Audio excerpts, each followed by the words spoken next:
days in advance.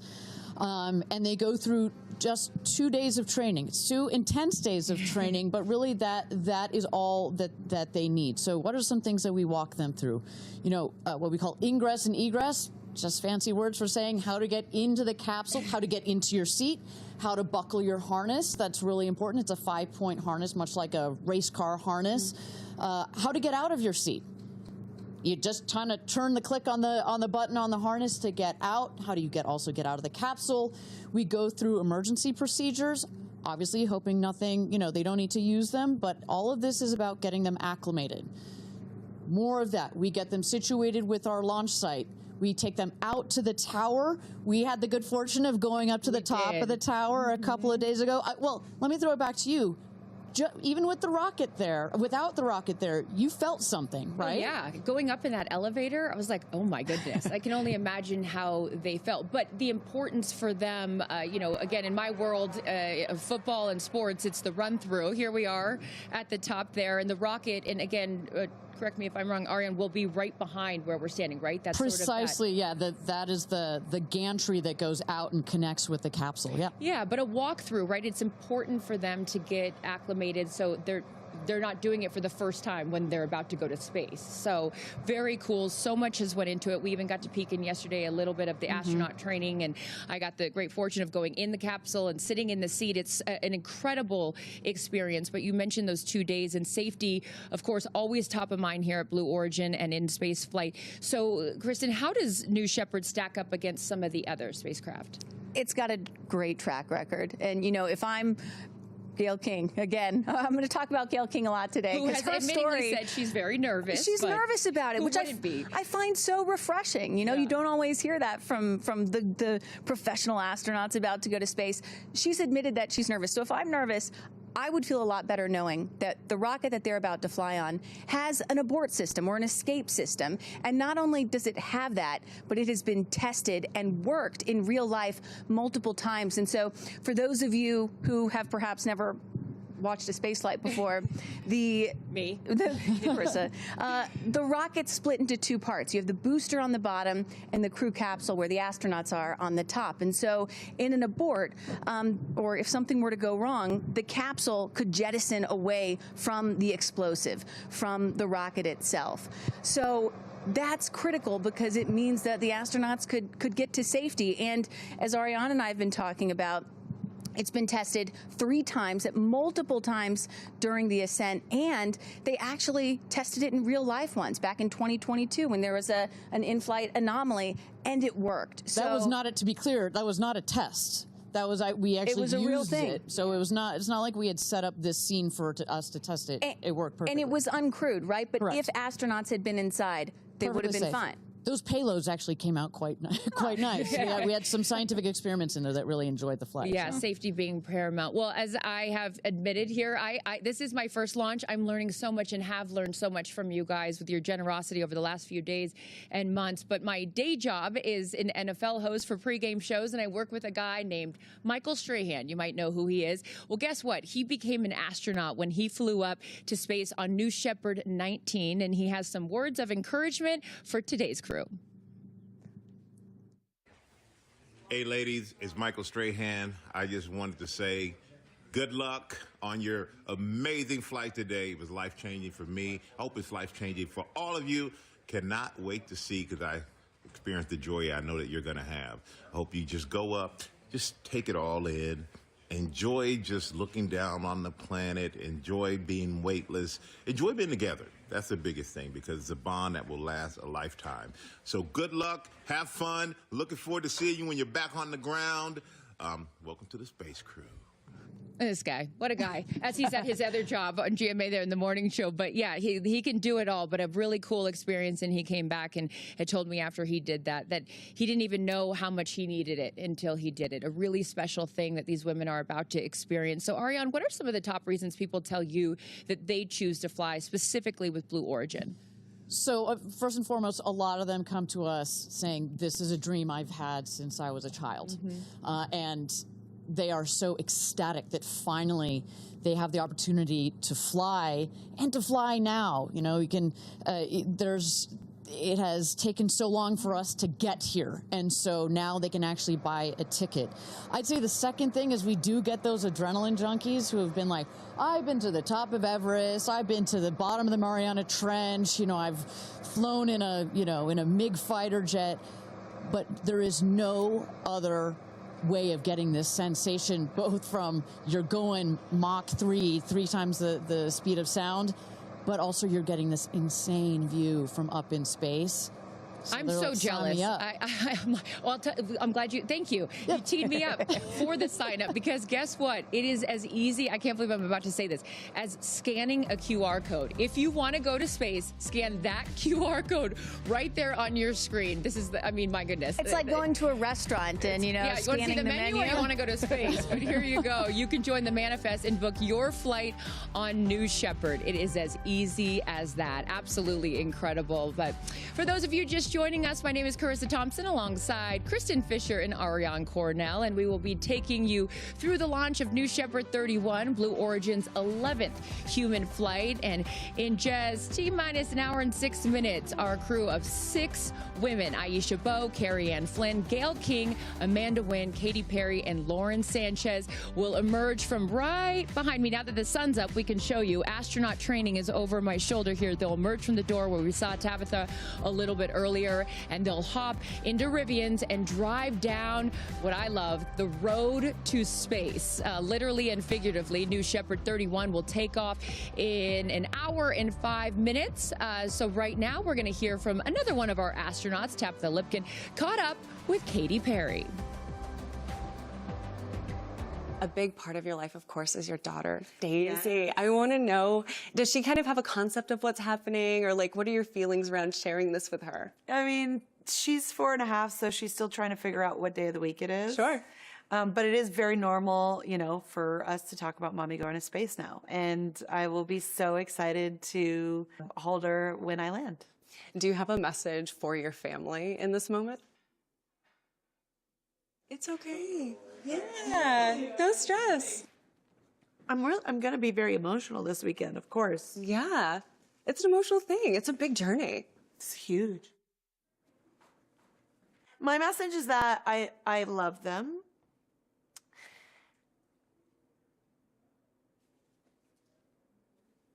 And I can tell.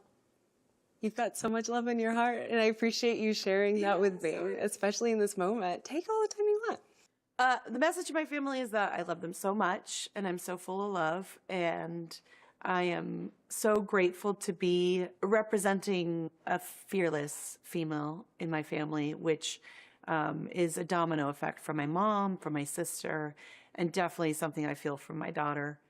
What are you taking with you to space? I'm taking bracelets that represents the pillars of my foundation that I started with my sister, called the Firework Foundation. I'm bringing almost 300 of them so that I can bring them back home for the 6th, 7th, and 8th graders that get to come to Camp Firework. They're going to be so excited. They're going to be very excited. Mm-hmm. It's really for those kids to inspire them as well, to never put limitations on their dreams. I'm going to be bringing a daisy, a real-life daisy from the Earth, to remind us that, you know, the Earth is very precious.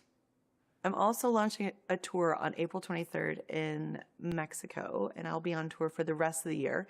And I think it would be pretty cool to reveal my set list for that tour in space. Is that what you're going to do? I just might. Whatever you can look forward to? Just on a little nugget? A little nugget, yeah. So with that, take advantage of it. Like, what's your message to your fans? Thanks for being on this journey of a lifetime with me, and what a ride it already has been and will continue to be. Obviously, buckle up.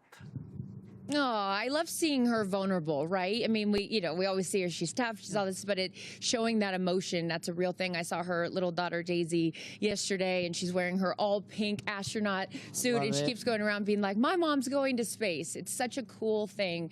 And for all of you Katy Perry fans out there, I know there are a lot of them watching. It must be cool to see that. And revealing the set list, which is also very cool, up in space. But Kristen, today marks the first all-female crew on a Blue Origin flight. What does that mean specifically for you? It hits home because, you know, my mom was a member of NASA's original 6, NASA's first class of women astronauts. Dr. Annalee Fisher there, and that's my dad, Dr. Bill Fisher on the right, who was also an astronaut. And, you know... Which is incredible, by the way. Like, both of your parents being astronauts is just, wow. And they both, I'm actually wearing the necklace that they both flew into space today. Wow. And so... with my mom, you know, it took that entire class, NASA's first 6 women astronauts, it took them 2.5 years for all 6 to fly into space. You're adorable. And it's so cute.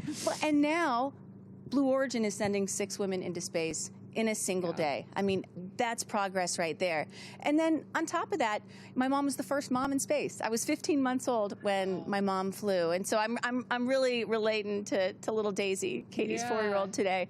But you know, back then when she flew in 1984, there was some people thought it was really impressive and incredible what she was doing, but other people were like, my gosh, how can you leave your 15-month-old baby back on Earth? And so today, here we have 4 moms, 2 mothers at the desk, a grandmother going up in space. I mean, it's truly generational progress, and it's just so cool to see. And I got to shout out to my daughter, Clara, who's watching at home, who is so upset that she can't be here today because she wanted to meet Katy Perry. But you know, hey, you got to go to school. So I got to go to school. I should mention to you that actually we at Blue Origin, we've got these what we call our business resource groups. So they're groups that you can join as the employees, and we've got one for the Black community, the Latin community. But we also have one for the parents at Blue, and we call it New Fisher. You know, we've got New Glenn, New Shepard, etc. It's called New Fisher. There's the patch. It even has a patch. I just found out about this yesterday, by the way. Don't worry, we'll get you on. We'll get you. So it is so important, you know, what your mother has done and what these women are doing today. Well, and you know, ultimately, if space is about, if we're here to open up space to everybody, you know, someday in the future, it's not just going to be, you know, adults that go into space. It's going to be kids too, and entire families. So that really is also what today is about, the start of all that. It is. It's really special, and I love that it's getting light, so you guys can really get a full scope of what's going on behind us. And with that, we're going to send it back over to Tabitha Lipkin, who's moved over to the viewing platform where friends and family will watch today's launch. And Tabitha, one of today's astronauts, had a connection to Blue Origin before she even joined the crew. Tell us more about that. Oh, and it is such a beautiful connection. So I want to focus on Aisha Bowe for a moment. I mean, she just embodies what it means to be multidimensional, right? She talks about going from community college to space. She's representing the Bahamas, and she helped founded projects like STEMboard and Lingo. But within being multidimensional, she also was a mentor for an employee right here at Blue Origin who helped build the very rocket she is about to take off on. What was it like when you put the flight suit on? Oh gosh. Okay, the flight suit, first of all, we look good. It's amazing. Like, as I pulled up the zipper, I felt like a superhero. And then I just reflected on my life and the journey to the flight suit. My 92-year-old grandfather is making the journey to see the flight. And where he was born, in the Bahamas, they didn't have aircraft. He used to ride his horse around all the time. And so now he's taking an airplane to come see me fly to space. And that was at the top of my mind when I was zipping up the suit. What is your connection? You mentioned this briefly when you were at NASA. There was an intern who now actually works here at Blue Origin, and you guys are tied in together. I want to know that story. I went to an aviation museum day for young girls who were interested in aerospace, and I met Claire Luce. And she said, I want to be an aerospace engineer. And she asked if she could come visit. And I was like, yes, of course. Well, that one day turned into me mentoring her, and that 13-year-old girl became a 16-year-old who had an internship at NASA, who then decided to become an aerospace engineer. And today, Claire is working on the very same rocket engine I'm going to fly on. And so to know that when I step in that rocket, that someone who I've known since she was 13 has had her hand in making sure it's safe means all the world to me. I mean, just an incredible story, right? To have that connection with Claire. And you know, Aisha's also been a big proponent of Club for the Future, which is Blue Origin's nonprofit, where you can get free space-related lessons, but also we're sending postcards to space. And Aisha specifically is sending postcards all the way from India, Kenya, the Bahamas, and all across the United States. Pretty remarkable. Oh, that's such a great story. Thank you, Tabitha. We will check back in with you in just a little bit. But in seat number 1 will be Lauren Sanchez, who has seen her fair share of human flights from the ground. And I had a chance to catch up with her to discuss her flight to space. You know, we talked even years ago about the idea of you guys doing this, and now it's coming to fruition. So take me through that journey, the all-female space crew, sort of, and how we got from the idea to it actually becoming a reality. All-female space crew, can you believe it? Can you believe it? I can't believe it. I mean, it's really, I hear that, and I have so much gratitude that we're able to do this. And it all started when I came here and watched Jeff go up. He came back more grounded, more like alive. Which is interesting, right? You go to space to become more grounded when you come back down to Earth. It's so true, though. I always say, you know, it's not about going to space, it's about what we bring back.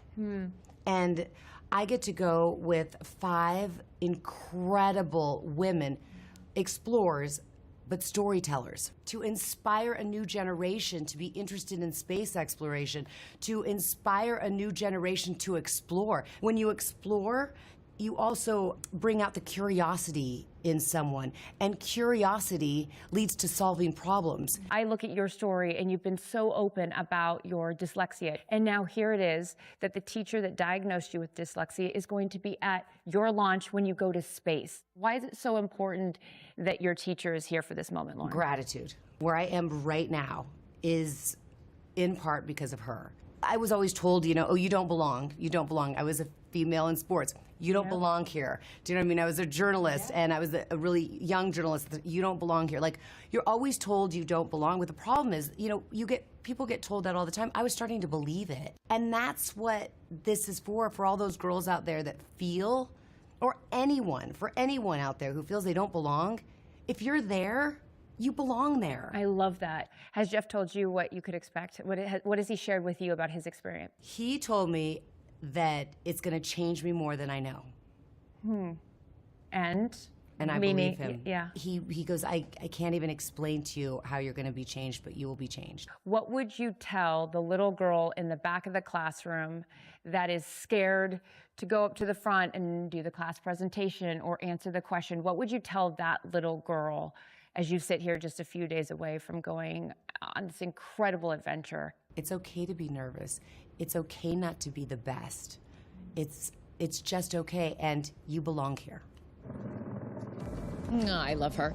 It is worth mentioning, you guys, that going up with Lauren on her flight will be a Teachers in Space student experiment inspired by students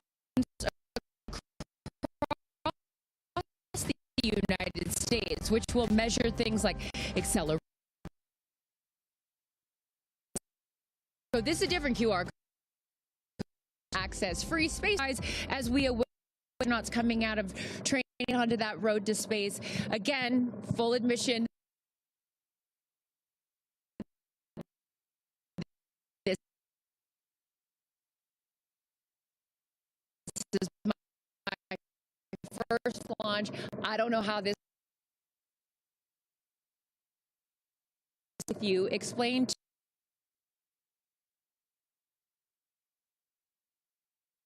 going up in today. What we're going to end time for this mission, only about 10 or 11 minutes. And so it's going to start on the left-hand side of your screen. That is liftoff. Then there are 2 parts.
So the astronauts, here you see Amanda, there's Lauren, Kerianne. So they're gonna get, there's Katy and Aisha. So they're all gonna get into the Rivians. Look at Gail bouncing up and down. She doesn't look nervous at all. She's ready to go. So they're gonna get into the Rivians. They're going to drive just behind us. We can already see the friends and family starting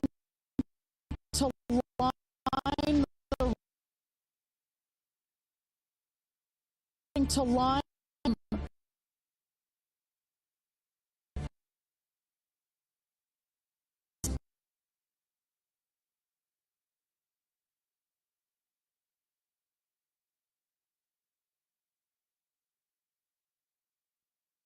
right in front of Katy. Look, she's one of those river one in the foreground, backing up. That is Serenites. And just right now, because we're about to go to go pole for astronaut load, let's take a listen. 7. Moving on, Capcom. Go. Engineering. Go, green board.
Seeing her right now, I imagine that emotion, friends and family there to cheer them on as they head out. You know, one of the other nice things about not having to go into orbit for a multi-day mission is you don't have to go in quarantine.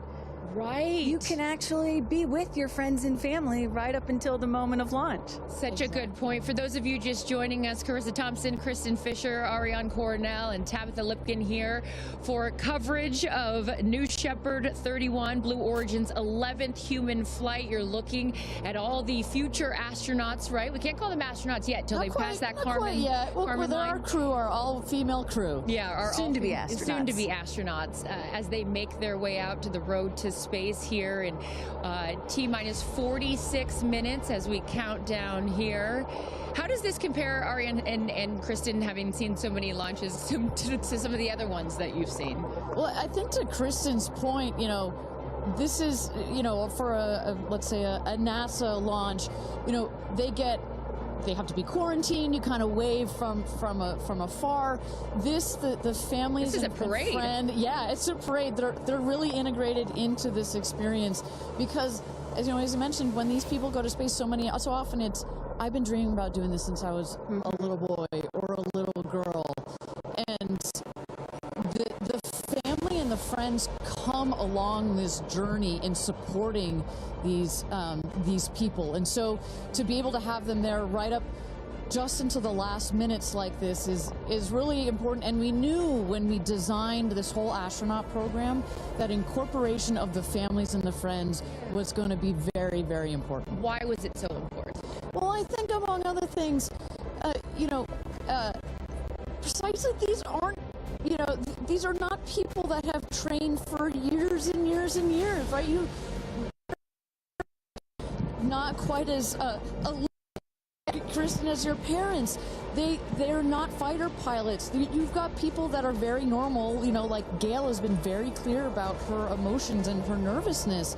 We want them to have the support and the love of their friends and family. And this is a moment that will change their lives forever. It is a moment, getting that chance to see the Earth from space is something that will forever change their perspective. They will come back slightly different people. And so for a moment like that, oh, and here they come. Yeah, as right they're by our stage. right over our shoulder here is our set as we wave to the incredible women here. And each crew names themselves, right, Ariane? So this crew has named themselves the 6 that are taking up space. Good luck! I love it. I love it. Well, I think what's so fun about this, to your previous point about this full experience and getting access to see them and send them off, it has to give them some comfort, right? I mean, you're going to do something that is so out of your comfort zone, that to see and to be around people that you know and that you love on your way out to the road to space is really special. And also just being here the last couple of days, you really have an appreciation that, yes, of course, the focus is on these 6 women, but I'd be remiss if I didn't mention the experience that I've had. Even you took us into mission control yesterday, and just meeting them. There's 10,000 employees here at Blue Origin, and all of the men and women whose lifelong goal it was to work at a company like this, and you know, all their schooling, and just some of the most intelligent people that you'll ever meet, and all the hard work. I mean, this is not a small thing that is happening, and all of these people have dedicated their lives to moments like this. And so I just want to make sure we acknowledge that this is such a group effort to put these women into space for the first time. I should say, you know, of all the interviews and press that I saw Gayle King do prior to this launch, one of my favorites was Mae Jemison, the first black woman into space, and she made a very clear point. She's like, there's going to be lots of emotions on I want to say game day, on launch day. It is game day. On launch day, but as you can see, she's got tears in her eyes already, and just know that you have some of literally the world's most intelligent people that are taking care of you, that are watching this rocket, not just today, that the energy that has been put into this vehicle over the last several years, the several months that have been taken to plan this mission, and in the last final days and hours as we check the vehicle, we only send them out there and only send them up into space when everything is ready. We take this very, very seriously. And as Kristen said, yeah, this feels like it's getting a bit routine, but every mission is not routine for us. We make sure that we take it seriously. It is routine, I should say, but it is... That's a good thing. It's a good thing, and our team is paying attention, and no detail is missed on the day of. And there's a saying that spaceflight is a team sport. And You know, it's not, there's so much focus on the astronauts, but it really is a team sport. And I think we really got a sense for that yesterday going into mission control. For those of you just joining us, Carissa, Kristen, Ariane here, Tabitha with the friends and family, and then we see the astronauts here. They have loaded up from the Astronaut Training Center. They're in the Rivians, going at quite a speed, I will say, on the road to space, which What a is shot. Look at that really sunrise. beautiful. I was just going to say, which is such a beautiful shot there, the aerial view from our helicopters. But, you know, there's been conversation leading up to this, and I loved, Kristen, you had pointed out when you get asked, like, well, why do this? And you had said something that I thought was so interesting. It's like, well, then why travel? You know, you say it more eloquently than I do. There is, of course, criticism, right? Like, why should we care about this? Why should we care about your average person, even though these women are not average? Why should we care about them or celebrities going to space? Or why should we even be going to space, period? And my answer to that is, well, why do we travel? Why go to Paris? Why go to London? Why go to Japan? It's because it does something to you that's different than just looking at a photograph. You experience it in a different way, and it changes your perspective. It makes you a better person. It makes you understand other cultures and civilizations and other people. It makes you have more sympathy, and you hear about the over come back to Earth, and is where you more, and you realize that we are all just one. So I'm excited to see what they have to say. And I'm excited. Look, the moment has come here. So Ariane, walk our audience through sort of what happens next as they are approaching. Sure. So they have just driven down the road to space, the 2 miles. They're going to go to the north end of that circle and jump out of their Rivians and take a cool shot, a photo that is, with the rocket in the background. Again, all of this is very tightly choreographed, and we want to make sure that they do this quickly so that they can get back in the Rivians, go back around the circle to the base of the tower. At that point, we're going to get them into the elevator that will take them up to the south tower. That's the one in the background.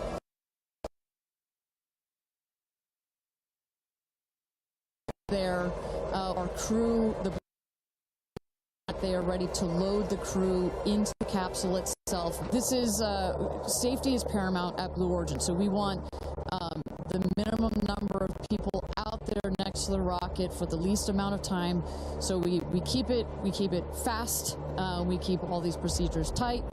But we got to do a quick photo shoot by the rocket. I mean, so good. It's history, you know? We got to capture that moment. And again, for those of you just joining us, this is something that I was not aware of. That beautiful rocket right there, New Shepard, didn't come out until this morning, right? So explain a little bit more for those people that are just tuning in, sort of how the setup works. Sure, that is correct. So at about 2 o'clock this morning Central Time, we rolled the vehicle out there. You see on the truck with the capsule already what we call mated to the rocket. You'll see here in a moment the rocket, it goes very slowly, just want to make sure we take care of our baby as well. Goes out there, the truck will turn the vehicle vertical, and at that point we connect all the pipes and the hoses to the vehicle, and we start loading the vehicle with propellant. Right there, it's empty. That's for safety and security reasons. That's also, it makes it easier to turn vertical. We'll load the vehicle with propellants all the way up to the last moment. We put in there, you heard it earlier in our webcast, liquid hydrogen and liquid oxygen. Those are the two propellants that fire into what we call our BE3 engine, our Blue Engine 3. And our team in Mission Control from that point on has got their eyes glued to their monitors to make sure that the propellants in the tank stay within bounds, within temperature bounds, within pressure bounds. As they make their way here onto, they'll take the elevator, right? They won't take the stairs. That is correct. Yeah. So we just inserted the elevator relatively recently. It makes it a little bit more comfortable as you're going up to the top of the tower. You know, we're at about 3,000 feet above ground level in altitude up here in a dry, dusty desert.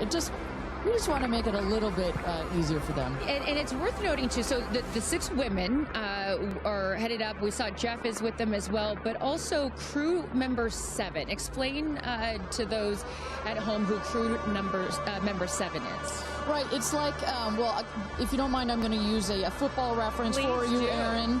And we come, I called you Aaron like your girl. Sorry. Oh my goodness. Oh my goodness. So it's like the 12th man. There's 6 crew members that are going obviously in the capsule. But nobody from Blue Origin will be in the capsule. It'll be the crew member 7 that has been training them. We saw Sarah Knights as the 2nd driver in addition to Jeff Bezos. And then, a little confusing, we've got a 2nd crew member 7 who is going to be on Capcom, or Capsule Communicator. Today, her name is Laura Stiles. She will be the person that is in our astronauts' ears, communicating with them, making sure everything's going okay, also telling them, hey, this is when you can unbuckle, and this is when you can... That's her right there. That's Sarah Knights right there, exactly. And now we are looking at what? So now the crew, as well as you see Jeff Bezos there, have gone into the safety shelter, and we're gonna wait there. You see Sarah Knights on the right.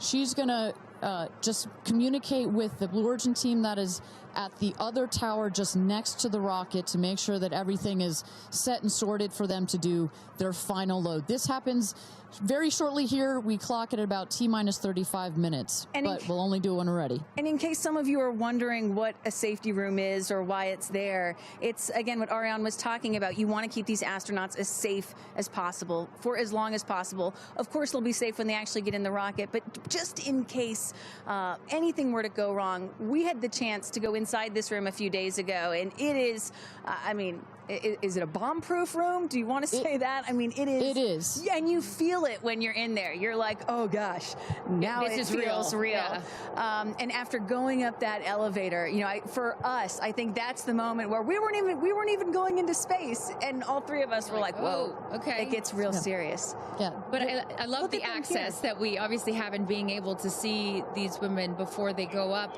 For those of you just joining us, we are T-minus 34 minutes to launch for NS-31, Blue Origin's 11th human flight. As you can see there, a little live look in as them saying some words before they take off. So I know that we had started to expand upon it and then took a shot of the astronauts. So what will they feel? Sort of walk us through the physical part of what they'll experience, Ariane, once they are in the capsule. So once they're in the capsule and they're ready for takeoff, first they'll hear the engine when it ignites. It sounds like a pop. Everybody, listening will also hear that. It sounds like a pop, and the engine roars. We hold the rocket down for about 7 seconds. Make sure it's all ramped up. And during that period, that can actually be one of the most, frankly, nerve-wracking times, because you start to, if you're in the capsule, you start to see the glow of the flame. And here they come. Here we go. Loading into the capsule. And the significance here of the bell, and I should note before I have you explain that, each crew names themselves. They have named themselves the 6 taking up space, as each one is ringing a bell. And the significance of that is what, Ariane? This is one of our traditions. All astronauts throughout history in various programs have had their traditions. For us, we always want our astronauts to ring the bell. Above there, you see, light this candle. Those were the last words that Alan Shepard said right before he went to space. Alan Shepard, of course, the namesake of our vehicle. He was the first American into suborbital space. And we just like to let the stars know that we've got some people heading their way. Absolutely. As they load in, I will... In my world, we call it an audible here. Just if we have any sound from mission control or anything, I'd love to take a peek at what's going on in there and just give the folks at home some idea of what's happening there. There we go. There we go. So we don't have sound of it, but we can see all of the brain behind this beast. But I could tell you, Carissa, other than a couple of a couple of discussion points on the radio. Honestly, it's about this quiet when you're in there. Really? That surprises me. Because you would think, like, you know, in a control room in TV, it's a chaos, right? In the best way, but in there, it's quiet. And honestly, as chaos is, quite frankly, the last word I would use to describe our mission control. This team, they're working through very specific procedures on a very specific timeline. They've done their own rehearsals over and over again. We also want to keep the communication line open if anything, you know, if anybody's got to call it out. But it is a very well choreographed team we've got. And, you know, when folks are wondering, you know, what exactly 2 days of this space flight, done rehearsals and dry everything that you're seeing here. They practiced over and over getting inside this capsule, strapping themselves in. And, you know, one of the biggest things that they have to remember to do is when they get those, remember, they only get 4 minutes of weightlessness, 4 precious minutes. They have to unbuckle and then buckle back in at the exact right moment. So those are some of the things that they're learning to do and practicing while they're training in that building right behind us. As we look at New Shepard 31, the 31st mission, the 11th human flight here for Blue Origin. We are T-minus 30 minutes. Carissa Thompson, Kristen Fisher, Ariane Cornell with us, and Tabitha Lipkin at the tower. I am going to be leaving here in just a few minutes. I'm going to go to fallback 3, an area. Then I will wait for the capsule to land. I'll wait for the recovery team to come out and then bring you interviews from each of our astronauts as they arrive back here on Earth. I cannot wait for that. Again, we've seen them load now into the capsule, and I just would love, you know, some more play-by-play, Ariane, of sort of what now this process looks like, as it's all new to me. And for any of you that are also joining us for your first launch, welcome. And now we'll let the experts tell us what's going on. So you saw them loading. You saw them loading into the capsule. They are getting into their seats. They're getting into their harnesses. It's a 5-point harness, so clicking them all in. All right, we're hearing that Capcom right now. Sorry to interrupt you, Ariane, which is short for Capsule Communicator, and ready to do the astronaut comm check. So let's take a listen. Laura Stiles has the mic.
Welcome back, everybody. We are at T-minus 26 minutes and 50 seconds to go until NS-31.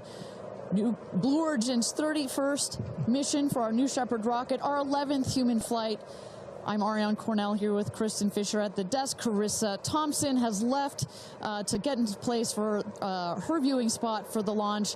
We are waiting on Capcom, or the Capsule communicator, to run the comms check with our astronauts. But Kristen, we were just talking a second ago about what's going on here. We see our crew member 7, Sarah Knights, who's coming out of the capsule there. She has helped load our crew into the capsule, has done just a double check, making sure those seatbelts are nice and tight, as well as made sure that the earpieces and everything are set for our astronauts.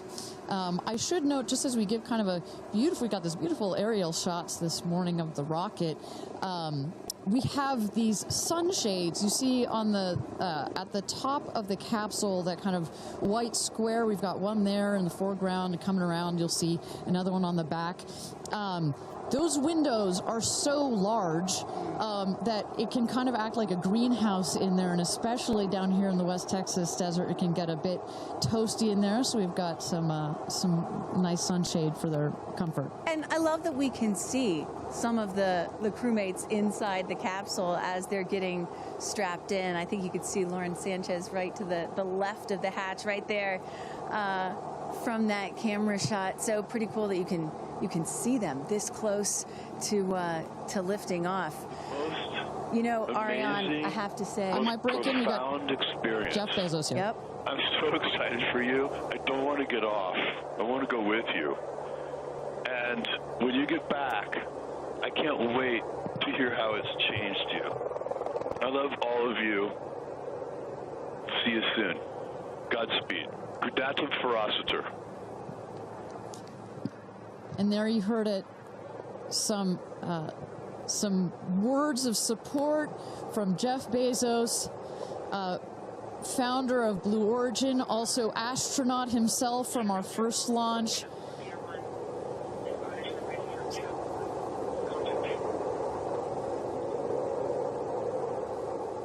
So, of course, Lauren Sanchez is Jeff's fiance, one of her supporters. But as we mentioned before, we've got lots of friends and family that are supporting the rest of the astronauts here. They are out at the viewing tower. Let's turn it over to Tabitha. Tabitha, have you had a chance to chat with some of the family members out there? A lot of friends and family have come out here, and it is an exciting vibe. I am standing by with two women who need no introduction. And Chris, I have to start with you. What is it like to be here, and what brought you all the way out here to this launch?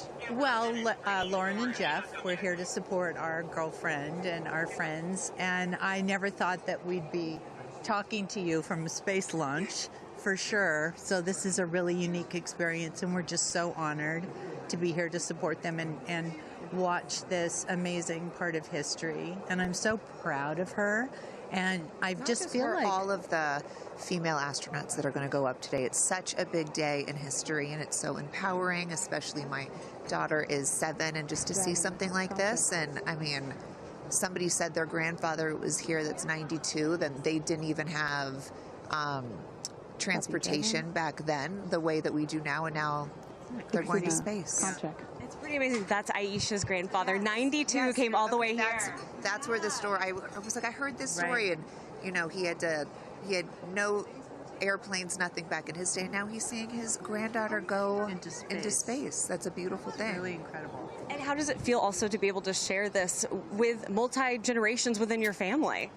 It's really something. It's just Kim keeps writing us because she was supposed to be here with us, and she's studying for law school, so she had a big test that she had to take. Again, something I'm very proud of, but she just keeps calling, going, I have such FOMO, tell me every minute of it. So it's very inspirational, and just super proud of the girls, every one of them. And it's a very brave thing to do, and I think it also just says something, like Chloe said, to my 13 grandchildren. Yeah. And what can you say to that too, for your children? Oh, I just think it's really whatever you dream of is in our reach, especially in today's day and age. And dream big, wish for the stars, and one day you could maybe be amongst them. That's so beautiful. And just before I send it back, any last messages to the astronauts before they take off? I think just great luck. Be present. I mean, I'm so excited. I love the messaging that we keep receiving from the staff here at Blue Origin is don't film it through your phones, look through your eyes, be as present as possible. They will supply all the content that we need and to give to our families, but I love just being in the moment. Yeah, same. And we're gonna excited. Yeah, we're so excited. We're gonna be in the moment too here. We're gonna send it back to you guys at the desk and we're gonna start watching. Love you, ladies. Good luck. Bye. We had no idea that Chris and Chloe were going to be here, and we're about to be interviewed by Tabitha. So that was a nice little treat. They sure look the part, you know. Oh, they're ready for their day out here in Texas. I love it. Yeah, and you know, for those of you watching, we're really in the middle of the desert. We're a solid 2-hour drive from El Paso. And as you were saying yesterday, Ariane, you know, you really get the sense like you start in El Paso and the more you get out here, you do start to feel like you're on another planet. I mean, it's got quite a moonscape, Marscape vibe. And our guests that are here today, as we just saw in Chris and Chloe, are dressing the part. Well, so let's bring it back to the real stars of the show, our astronauts. And one of our astronauts that we haven't heard from yet is Gayle King. She has obviously a lot of emotions going into this flight. Let's hear what she has to say from this interview with Tabitha Limpkin just a couple of days ago. When I made the decision to come, there were only 3 people whose opinion matters to me the most. Favorite daughter Kirby, favorite son Will, and Oprah. That's my kitchen cabinet. And all of them said, I think you should do it. All of them, much to my surprise, including Oprah. I really thought she was going to say, nope, I don't think you should do it. And she was like, do it. She said, I really think you should do it because you've been talking about it. And when it comes back and you're not on it, you're going to be kicking yourself saying, I could have gone and I didn't. And I don't want to have to hear about it for the next few years. And, you know, I think everybody in this group is a storyteller and explore, and to be able to take this message and tell other people what it was like from our different perspectives, I think is very significant. Do you have a message for the kids watching? You should always know that no dream is too big. You know, we have someone, Aisha, who was told when she was a kid, your dreams are too big, you need to dream smaller. No child should ever be told that. And so I want people to know no dream is too big. And also, LL Cool J said this to me once, dreams don't have deadlines. Isn't that good? That is real good. Dreams don't have deadlines. I've never forgotten that he said that, and I believe that as well. What are you taking up with you? Oh, I have a bunch of stuff. I have Luca. I wanted one of his favorite toys, so I have a Sesame Street character called Tamir. Tamir is this little black boy with great curly hair, so Tamir gets to go to space. I have a wooden cross that you can hold in your hands. It fits like in 3 prongs. And a stranger came up to me at the airport. She said, I always hear you talk about being a nervous flyer, and I wanted you to have this. And so if you're ever on a flight and you feel nervous, take it out and hold it. So whenever I'm flying, I have this with me. Also, I just noticed, what is this on your wrist? So Jared, who's one of our jib operators at CBS Morning, his daughter, Denise, who's 7, made this for me. And she came into my makeup room and said, I made this for you. Someone else gave me Astronaut era. That's pretty great. Space Sister, Amanda just gave me this. I mean, so I feel that I feel I'm pretty well protected. Absolutely. I will say this, as excited as I am, I'll be very glad when we come back down. I will be very, very, very glad about that. Well, clearly we heard Gayle there and prior to coming down here in Texas, nervous and excited at the same time, but one of the things I like about this is that she just makes it real, you know? Regardless of who you are, this is a nerve-wracking experience, and the fact that she's so authentic about it, but also, more so, she is stepping so far out of her comfort zone. I think that in its own right is extraordinarily inspirational. I think most people would feel the way that Gayle is feeling right about now. I would. If you're about to launch into space. You know, one of the things that I find so refreshing is that You know, back in the early days of human spaceflight, you had the Mercury astronauts, and they were all white male military test pilots, and they all had to have the right stuff. You could never talk about nerves or being nervous or your feelings or stuff like that. That was the wrong stuff. But now, in 2025, it is the right stuff to be like Gayle King and talk about those concerns and fears and excitement that you have before launching into space like that. And that really shows you just how much the human spaceflight experience has changed over the last half century or so. And that really is what today is all about. I know there are some people watching this or who have heard about this who are thinking, why should I care about people going into space, you know? Katy Perry, a famous pop star. Why should I care about that? And the reason is, it's missions like this that really begin the process of opening up space to everyone, for all of humanity. That's what today is about. And I think we have to, it's not just about today. Today is very, very important, but I think also one of the reasons that I love working at Blue Origin is we think in very long time scales. Right? I honestly feel like I'm working at a company that will be here in at least 100 years. And that's how we think about spaceflight. Oh my gosh, look at that cute little kid. She is ready to go to space too. Aww. I absolutely adore that. But we need to be here precisely for kids like that. You cannot, I'm a firm believer that you cannot be it if you can't see it. And that's what this flight is for. It's about inspiring women. Oh, look, talk about inspirational women. Several female astronauts in that group right there. How many astronauts do we have there? I see 4 or 5? At least 4 or 5 and counting. It's a tight group that's only going to get bigger of those female astronauts there. You see Kelly Girardi and Cyan Proctor. I see Emily Calandrelli, Sarisha Bandla. I mean, just an incredible group of women that have gone to space already. And after today, in just 15 minutes, we are going to be adding 6 more to that group.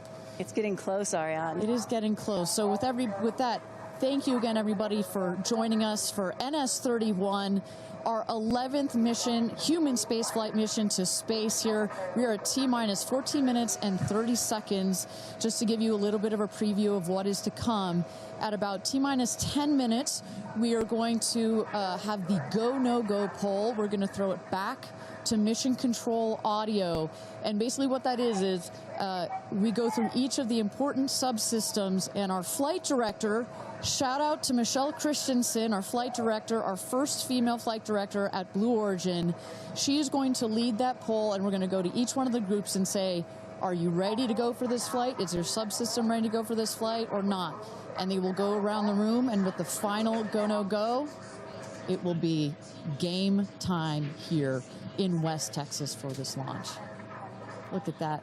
Now, this child is a little younger than you were when your parents went to space. A little bit older. Oh, excuse me, a little older, pardon me. Yeah, because I was just 15 months old when my mom flew in space. And, I think about what it must have been like for her to be a first-time mom and training for her first space flight all in 1 year. And she was a part of NASA's original first 6 women astronauts alongside Sally Ride.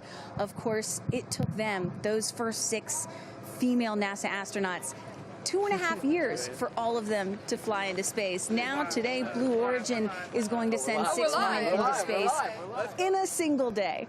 I mean, that's pretty cool right there. Incredible perspective. Also that, was your mom just 6 months? You were just 6 months old when she started training? She was assigned to her first space flight when she was 8 months pregnant with me.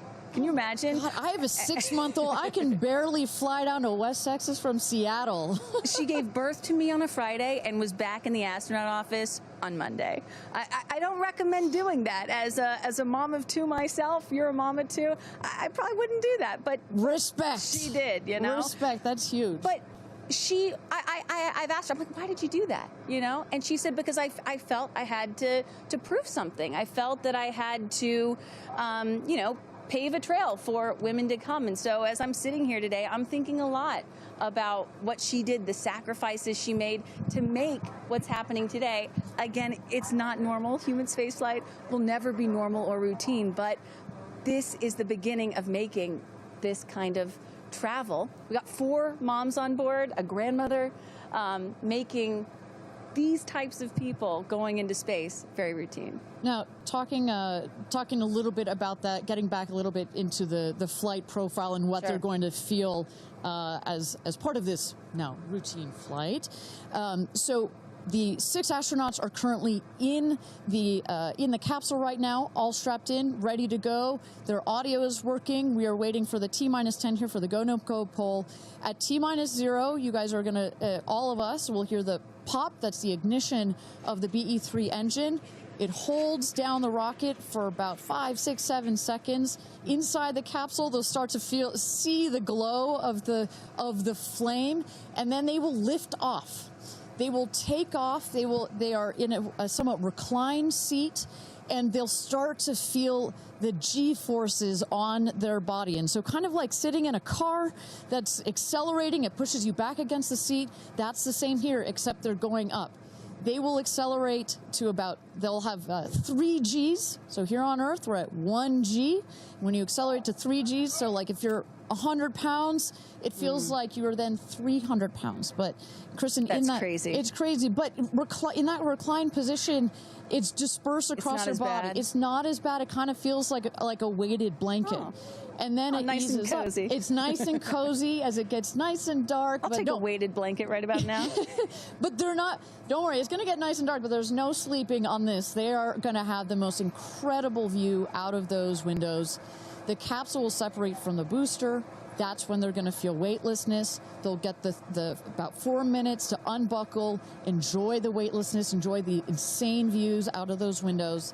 They'll buckle back in, come back through the atmosphere. That's actually when they're going to have the peak G-forces. They peak at about 5 Gs. Which is kind of counterintuitive. You wouldn't think that you would feel the max G-forces on the descent, but that's when you do. But that's when you do, and it's kind of like, because you're coming back through the atmosphere, right? It's thin up there, you come back through the atmosphere, it's thick. It's kind of like diving into a pool. It kind of goes spoosh against you at 5 Gs, but then it eases back up, and we deploy the parachutes, and they come floating down at about 10 to 15 miles per hour for a nice soft landing here in the desert. At the last second, there's an air cushion that comes Capsule. out. Go. Booster. Here's go no go, Paul. Go. Ground. Go. Inco. Go. Safety. Go. Capcom. Go. Engineering. Go. This is the flight director. New Shepard is go for launch. Booster, commence terminal count. Protocol flight. Yeah, baby. Go for launch. My favorite words. It's getting real. T-minus 8 minutes and 51 seconds. Until our 11th human space flight, the first all-female crew flight to space. All 6 of our astronauts are loaded in the capsule, waiting for just 8 minutes and 30 seconds to go here. Now, Kristen, we just kind of walked through the flight profile, what it's going to feel like for our astronauts. Oh, we got Carissa up on the tower to chat with more friends and family. Carissa, who you got out there? I don't need to introduce the incredible woman. I don't need to introduce the incredible woman next to me, who is a ray of sunshine. Oprah, you are wearing yellow because Gail's call sign is sunshine. Yes, right. And all of us, the whole family is wearing yellow today. And I you know, we've been friends. It'll be 50 years next year. We've been friends since we were 21 and 22. And I have never been more proud of my friend than today.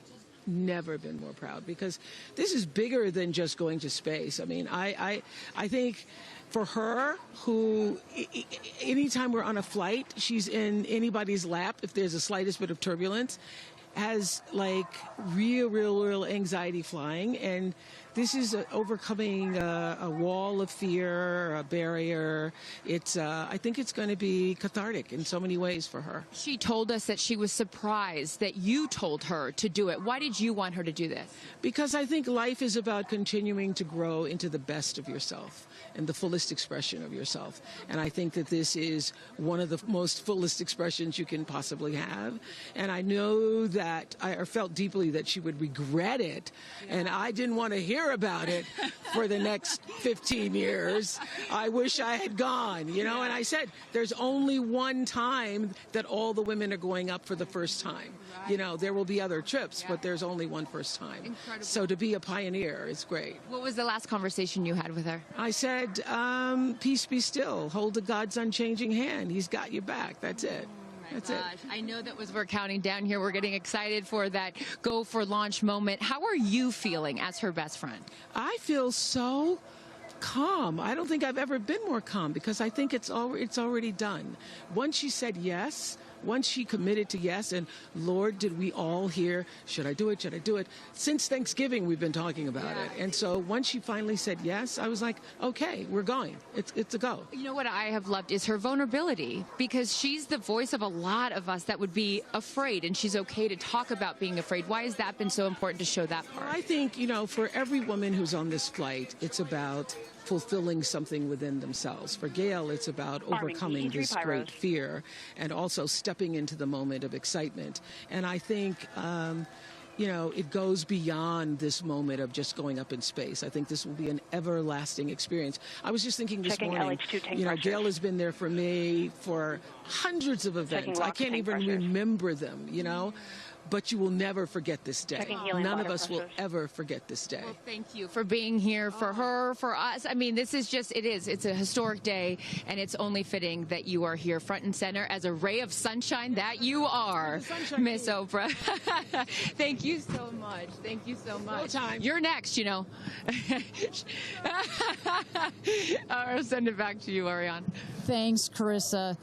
Wow, to see Oprah down here. No, I'm not besties with Oprah, not yet anyway, but if Oprah told me to do anything, I would do it. I don't think Gail had a choice after Oprah said, girl, you got to do this. She had to do it. Ariane, we are under T-minus 5 minutes until these ladies hopefully launch into space. And, you know, you were just talking about what these women are going to feel when they launch. But let me tell y'all watching what we may hear, because we have one of the most famous singers on the planet on board, and there is a chance that we will get to hear the audio inside and hear what these soon-to-be astronauts are saying and possibly singing while they're weightless. So I can't wait for that moment. I'm also hoping she comes down to Earth and does like either a Fireworks Part 2 or E.T. Part 2. I think that's going to be, and I think, but let's stick on this point for 1 second, Kristen. I think one of the incredible parts about this crew is their ability to tell the story coming out of this in their own unique way. The way Gail can go on TV and talk about it. Amanda can go and continue to advocate for women more broadly about it. The way Katy can sing about it, etc. The way Kerianne can produce films about it. That is what is so special about this crew in particular. And that is what's so special about this new era of spaceflight. This is not NASA. This is not governments. It's not the U.S., China, or Russia. This is the commercial era. These are private companies, and this is Blue Origin sending the first all-female crew into space since 1963. And this is all going to happen so fast in just a few minutes, about 10 or 11 minutes from launch to landing. And don't worry, guys, I did the math. In case you're wondering, total duration of this mission is just about 3 Katy Perry Firework songs. So play that song 3 times. That's how long this mission's going to be. Fantastic. Well, so at T-minus 3 minutes to go until our 31st launch of New Shepard, our 11th human space flight. Just to tell you what's coming up here.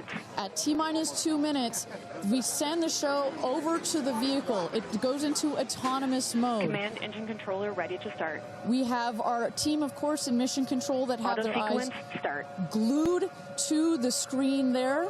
There you goes, mission control, quiet and intense. There's one of our crew member 7's capsule communicator, Laura Stiles. She is communicating in the ear of our capsule, in the ears of our astronauts.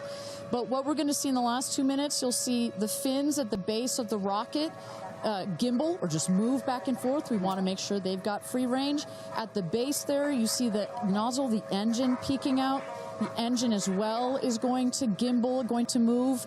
Both in conjunction together, those two Pressing systems. propellant tanks to flight pressures. Those two systems guide the rocket. And when you are out there at this moment, this rocket feels like it is alive. It feels like it is a living, Retracting sunshade breathing, and capsule access hissing bridge. thing, right? And there's the gantry pulling back from the T-minus rocket. 2 minutes and counting. Transition to onboard hydraulic pumps. And this right here is the moment that they've been training for. 2 days, becoming a crew, becoming a team. After you go through an experience like this, it's more than a team. It's almost like a family. You are so tight to go through something as intense Executing as this. aft fin built-in test. And everything looking really good, Ariane. So far from mission control, everything is clean and green for this launch. T-minus 1 minute to go here.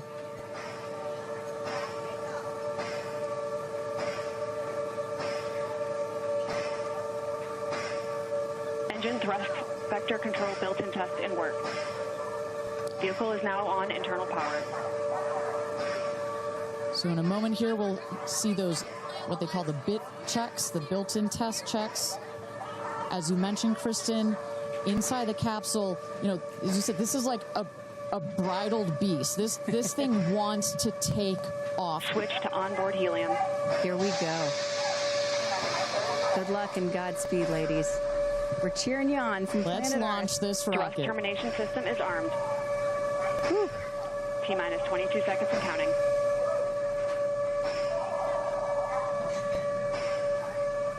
Guidance internal. T-minus 10, 9, 8, 7, 6, 5, 4, command engine start, 2, 1, ignition.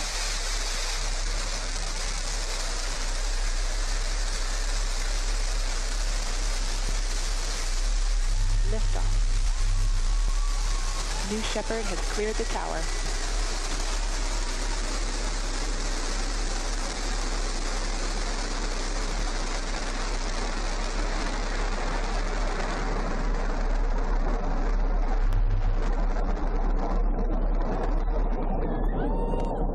Flight. 6,000 feet climbing.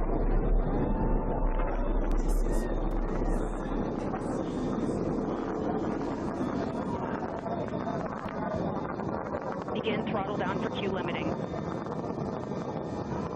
Engine response looks good.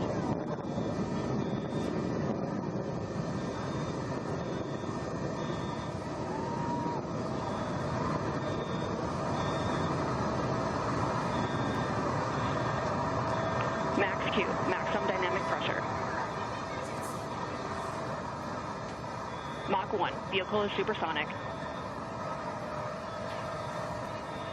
Engine back up to full throttle. Supersonic, we have passed through max Q, maximum pressures look dynamic good. pressure. That's when the vehicle, the stresses between the atmosphere Passing and the 47,000 speed feet are and at their climbing. maximum. So to punch through that is so important. You see the BE3 engines is firing beautifully. You see the stream of steam behind it. Those ladies right now are 1 minute, having 40 an seconds into flight. incredible view on their way to space. Passing through 80,000 feet, 1,300 Passing miles per 85,000 hour. You're going to peak at about 2,300 miles an hour over Mach 3, 3 times the speed of sound. Shortly coming up, we'll have MECO, main engine cutoff. We will turn off the engine, but the two craft, the capsule and the booster, will continue their ascent to space. Stand by, MECO.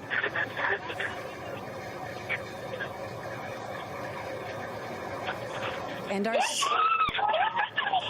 And there you saw the main engine is turned off. We're now going to separate the capsule from the booster, and at that point, Kristen, that's when all 6 astronauts are going to start to feel the weightlessness, and shortly thereafter, we're going to let them unbuckle. And that right there is the most critical milestone of this whole ascent. Oprah watching her best friend go to space.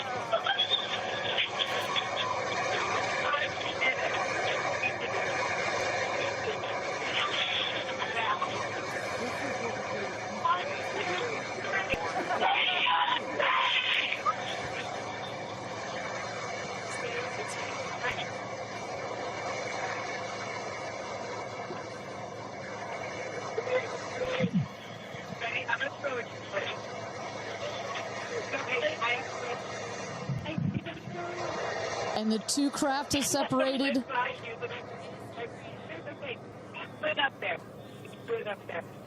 328,000 feet, 100 kilometers. Welcome to space, ladies, or shall I say, astronauts. Oh, the moon! You guys, I have to tell you, look at the moon. Look. Oh, my goddess! Oh, my God. Oh, my goddess! That's our pink moon. I love you,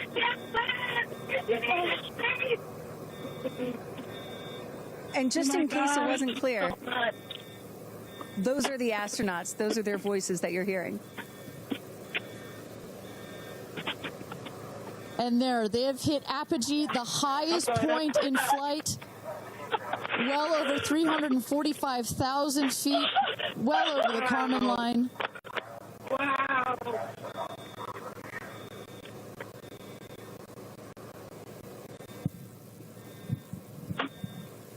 And at this moment, the astronauts have unstrapped from their seats. They are floating. They are weightless. They are experiencing zero-G for the very first time in their lives. And Katy Perry did say that she was going to sing in space. I'm waiting for it. Waiting for it. 1 minute warning. 1 minute warning. So that is Capcom indicating a 1 minute warning for our astronauts to take in those last views before they get buckled back into their seats. At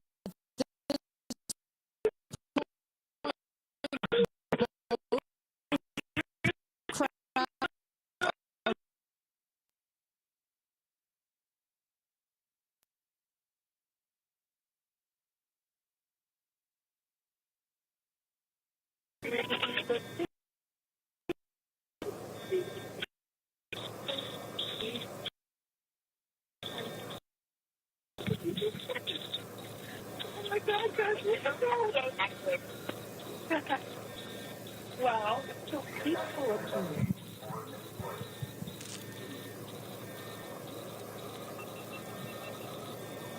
And you hear Dragon. Report status. Copy. With report status.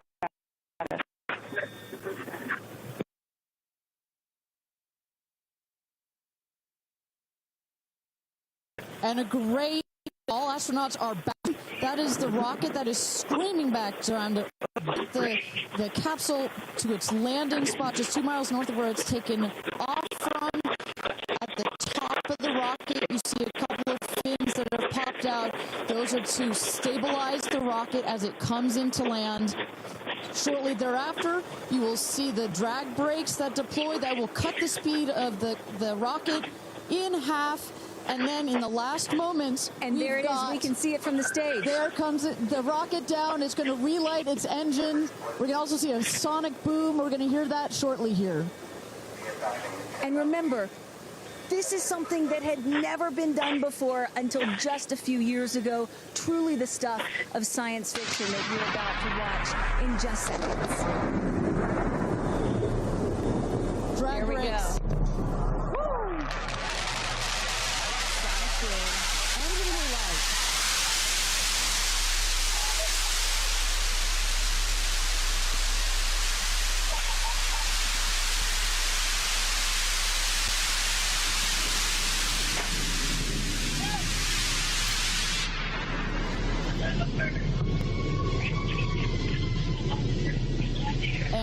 booster touchdown. Welcome home, New Shepard. Picture perfect landing right there. Picture perfect landing. Right on target. See that dust kind of creates this dramatic cloud that reveals the beautiful rocket that has just taken these ladies up to space and back. And I love the echo across the mountains. Is that what I was hearing there? That's what you were hearing. You heard the sonic boom, then you heard the engine relight, and all of that reverberates in this big, beautiful valley in West Texas. Stand by drogues. Stand by drogues. All right, shortly here we're waiting to see the drogue parachutes deploy from the crew capsule. Those are like the guide parachutes. There go the drogue parachutes. Just free falling right there until those drogues came out. And then next will be the main parachutes that get pulled out. Hear that screaming inside the capsule? And all 3 parachutes reefing, and they will slowly inflate, slowing the capsule to a nice, smooth 10, 15 miles an hour. They are cruising back home. 3 good parachutes.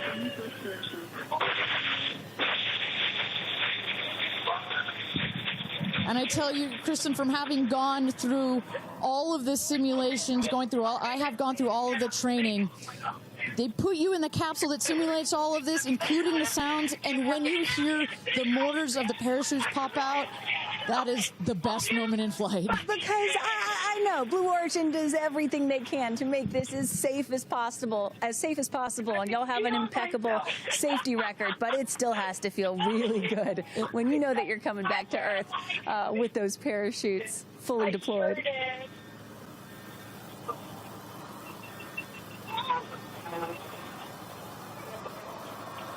And we can see the capsule just over our shoulder here, going to be landing north and east of the launch pad, coming down softly and beautifully.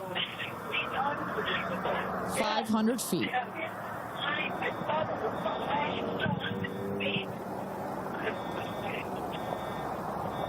And you will see a puff of smoke when it touches down, a puff of dust. That's normal. A puff of dust, last milliseconds, air cushion that will kick up the dust. It's a very soft landing despite the sporty perception. There it is.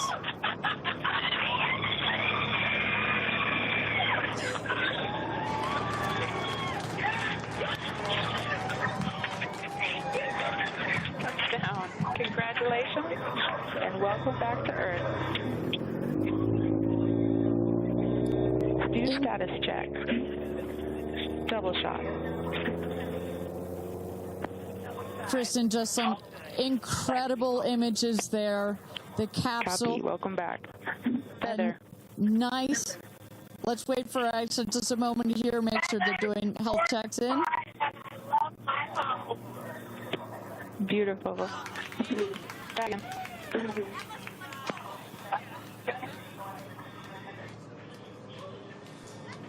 Yes, and as you heard it there, everybody seemed to be just as ecstatic to be back here, back on Earth. Everybody appears to be fine. Beautiful shot there of the capsule down in the desert. As we were just saying, it looks like a tough landing, but it is an air cushion in the last milliseconds that just makes it even softer. I will also note the parachutes landed very close to the capsule. That's just an indication that there's not very much wind out here today. A beautiful day for a launch and landing. A beautiful day to add 6 more names to the roster of astronauts that have been over the Kármán line into space.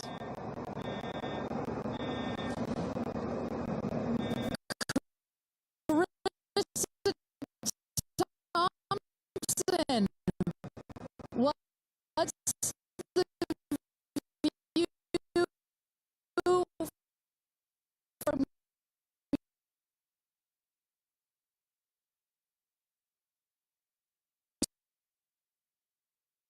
As you guys, as with Orlando Bloom, jump in the car to go meet.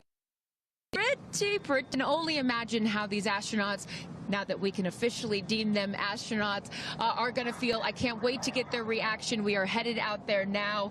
I will check back in with you as soon as I have them. Sounds good, Carissa. And as everybody can see, she is... those recovery crews are screaming out there. So we actually send them out as soon as we spot the capsule. And there's little Rose, Katie's daughter, who is just Daisy, excuse me, who has just seen her mother go to space and come back. I'm sure she cannot wait to say hello. So, but as I was mentioning, the recovery crew is heading out there. We send them out as soon as we can see the crew capsule and spot the crew capsule descending. There will be at least 2 trucks that go out there. What you'll see is they will come around the capsule. We also have crew member 7 who's in there. She will run out, go around to each window, make sure that each astronaut is fine, and the recovery crews will safe the capsule before we exit the astronauts. You know, it's hard to pick a favorite moment, right? Launch, landing, it's all good. But the moment coming up might be my absolute favorite, right? It's the moment the recovery team gets out there, then all the friends and family, and we get to see the astronauts emerge from the capsule, and we get to hear what they thought from the last, 10 minutes or so that they were up in space. And I think one of my favorite things that I've ever seen in covering space, certainly with Blue Origin, was that moment for William Shatner, Captain Kirk, as he emerged from the capsule. And this is exactly why you want to send people that are not just professional astronauts into space. What he said was so moving that day. 100% agree.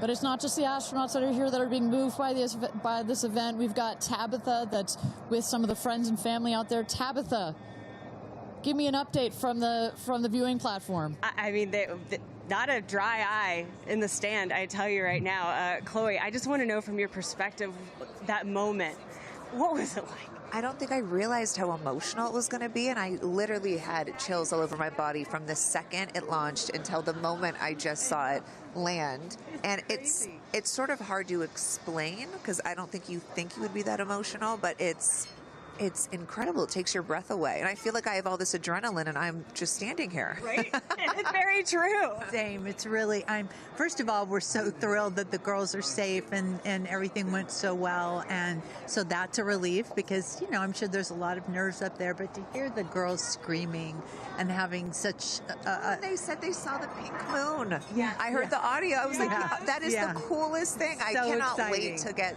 the footage from inside and to see hear. that. I want to hear every little emotion that they had, and we can't wait to see the footage from inside. What are the chances? The pink moon, the rocket launch. It's so exciting. It's a great day. It's been a pretty phenomenal day.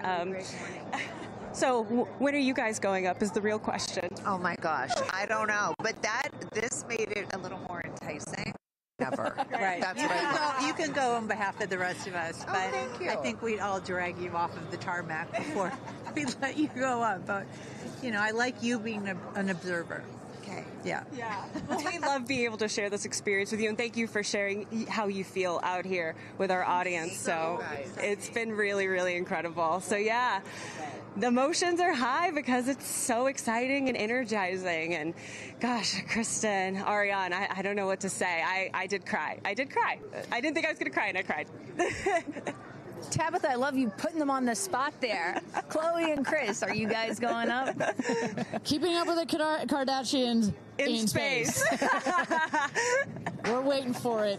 That's the all lady launch. Well, thank you so much, Tabitha, for that. And you could see that, you can hear that, you can hear from Tabitha. Even she is emotional and has tears in her eyes. When you're down here for one of these launches. And Carissa, when we get her back on the line, I'd love to hear her thoughts on this. The intensity and the energy and the emotion out here, even though you're in this remote place, but it all gathers here in this valley, and it's really intense.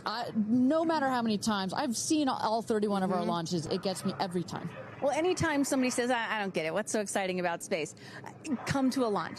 Come see a launch in person, and then you'll change your mind. And, I'm just, as we await the moment where these astronauts emerge from the capsule, I'm reminded of what William Shatner said on his mission. He said, "What you have given me is the most profound experience I can imagine. I hope I never recover from this." And I love that. You know, I hope I never recover from what I just experienced. And one of the neat things about this is these women were not in space for several days where they had time to get acclimated to it. They only got 4 precious minutes of weightlessness. And so that high, that feeling of, ooh, I want more of whatever that was, is still so fresh. And you really get to see that when they step out of the capsule. We catch our astronauts, I mean, their minds are still in the process of being blown when they come out of the capsule, and Carissa is going to capture those moments for us shortly here after we get our recovery crew. You see there some of the friends and family have already started lining up there, while the recovery crew, you've seen some images. As I mentioned, they're safing some of the systems on the capsule. We want to release all of the excess air and gas that created that nice air cushion. We'll remove the parachutes, make sure nothing gets tripped up. Also, we reuse those parachutes. And then crew member 7 will take the stairs up to the hatch. It's like a good 3.5-ish feet off the ground, so it just makes the getting out of the capsule that much more comfortable. Crew member 7, last but not least, crew member 7 will open the hatch, and we'll get to see one by one as these lady astronauts now exit the capsule. And a lot of people are probably familiar with seeing, NASA astronauts or Russian cosmonauts emerge from a spacecraft after a long-duration flight on stretchers or, glorified. They need some assistance because they've been exposed to zero-G for so long. Not these astronauts. They're not going to need any assistance. That's one of the beauties of a suborbital spaceflight. You feel great. You don't have to deal with space sickness, right? Exactly. And that's, to that point, this flight, because you're basically going straight up and then over the Kármán line and straight back down. Some astronauts, I think you mentioned your mother may have experienced a little sickness up there. You don't in this one because it's just once up and once down. And you get that nice zero-G floating sensation and you buckle back in. You don't have it's not as extreme. So do you have an astronaut that you're looking forward to hearing from the most? It's really hard to pick. Yeah. I have to say I'm a huge Katy Perry fan, so I'd love to see what her feelings are. Also, as a mother, our kids are close in age. What does that feel when you have young children? You saw her get so emotional in her pre-flight interview. Is she still is that still the weighing emotion, or is she still just, oh my God, I saw the stars, I saw the curvature of the Earth? What's going to come out of her mouth, but really her heart? And is that Jeff Bezos out there right by the capsule? Kind of hard to see. That is correct. That is Jeff Bezos, our founder, on the left, as well as Sarah Knights, our crew member 7. And I just want to thank our viewers for joining us. NS-31, New Shepard's 31st mission to space, our 11th human space flight. From all parts of this flight, for the booster, for the capsule, for our astronauts, a completely successful flight, one of the smoothest flights we've had so far. And we're now just awaiting the opening of the hatch so we can get some views from our 6 new astronauts. Phelps. And I would imagine Lauren Sanchez in seat 1 will be coming out first. That is correct. They'll go. She's in seat 1, which is next to the left, the left window there. She will go first. And then last in number 6 is Kerianne. That is the window on the right. Side canyon.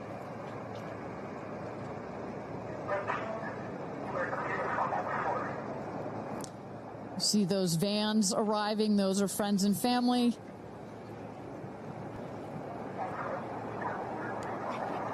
And that's Kerianne looking out the window, in the window to the right there.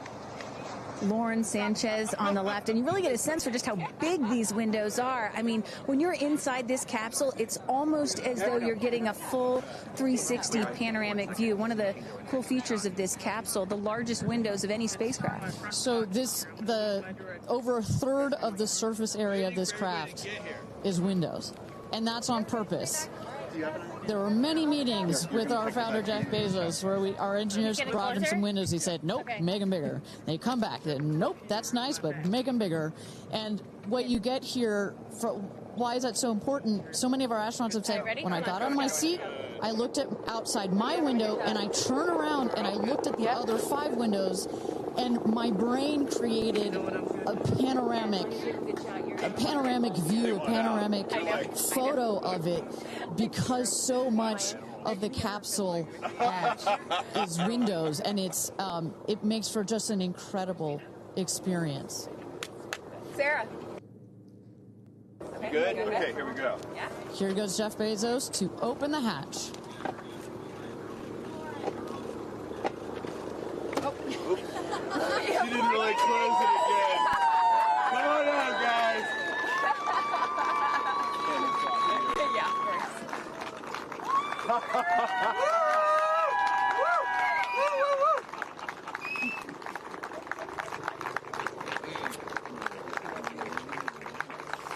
We'll see your babies. Where are my babies? They're over here. Go see them. Where? Oh, we have to go Right there. Okay.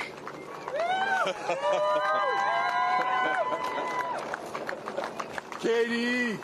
Woo!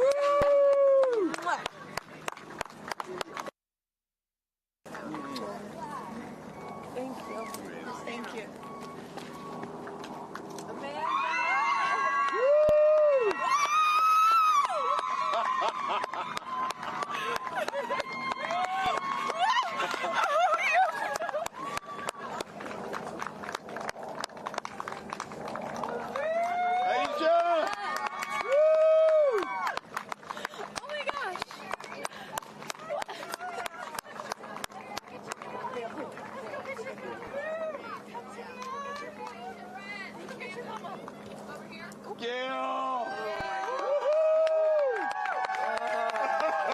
I just have to have a moment with the ground. Let me just appreciate the ground for just a second. Thank you, Jesus. Oh my God. That was amazing. It was amazing. Oh, I'm so proud. So proud of you. Oh, there we go.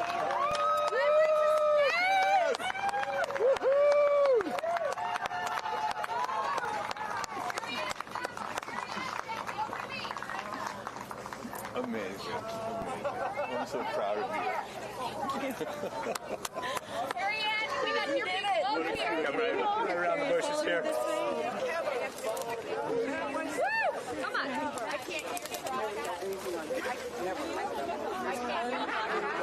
I have no, it's not working. So someone just tell me when we're on. Does anyone have our All right, and you just saw it there. All 6 astronauts coming out, all ecstatic. Katy Perry and Gayle King both kissing the Earth.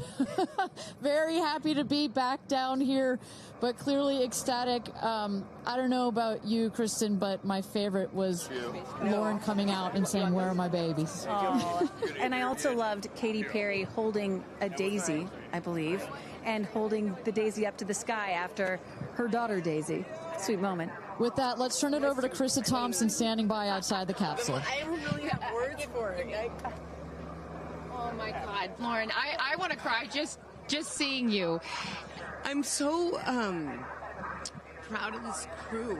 Like, I mean, Gail, we were just talking in the capsule, doesn't even have ear piercings. She's so afraid to do anything. And she got in that capsule, and I think, like, it profoundly changed her. I mean, for me,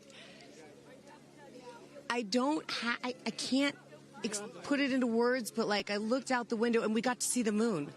And it was pink. Was it pink? Full moon. It wasn't pink, but it was almost full. And Earth looked it was so quiet. it was just quiet. And is it what you expected? No. Better. Oh, yeah. I don't think you can describe it, because you know what I was saying. It was like quiet, but then also really alive. And you look at it and you're like, we're all in this together. Like, that's all I could think about is like, we're so connected, more connected than you realize, because you just see right here, you see like, you know, states and all these things that like divide us, but we're not. And what is your emotion? What makes you emotional? Joy. Complete and utter joy and gratefulness. Like, it makes me want to come back and just hug everyone and be like, oh my God, we're in this together. Like, that's what this is. And Jeff had told you that it will change you more than you know, and I know you're only a few minutes removed from the capsule, but I can tell so already. Emotional. Yeah. To be this I'm like, I don't cry that often. So I didn't expect to be this emotional, but it's also all the love that was in that capsule, and all the heart and the feelings and all the things, and like seeing Jeff before I left, I just went, you know, I had to come back. I mean, we're getting married. If I didn't come back, that would be a bummer for me. Only you, by the way, would say this to me. You said, Jeff, if you don't want to marry me, you don't have to send me to space. Don't have to send me to space. What an incredible experience for you. But the fact that when you're in there, we got to hear some of your audio, but give us some of those moments when you guys, just from the second you took off to the second you landed, describe, if you can, for us what we didn't get to hear. It was a feeling of joy and like and camaraderie. It was a feeling of gratefulness. It was a feeling that we're doing this. And you know Alan Shepard, I told you about this, did this same exact flight, and he became the first American in space, and 6 women just did the same flight that he did.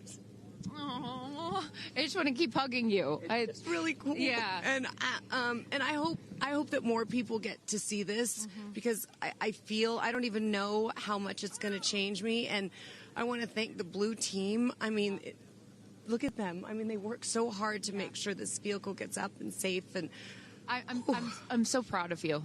I'm so proud of you. It's one thing to say you're going to do it. It's another thing to actually do it. And I know there's a phrase in your family that life takes off on the other side of fear.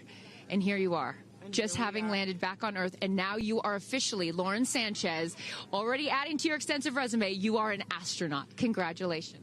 Thank you. I'm very excited. I'm excited to share it with the world, and I'm so grateful to everyone here. I love you. Go be with your family. But to process and download what just happened to me. Well, get on in here, Amanda.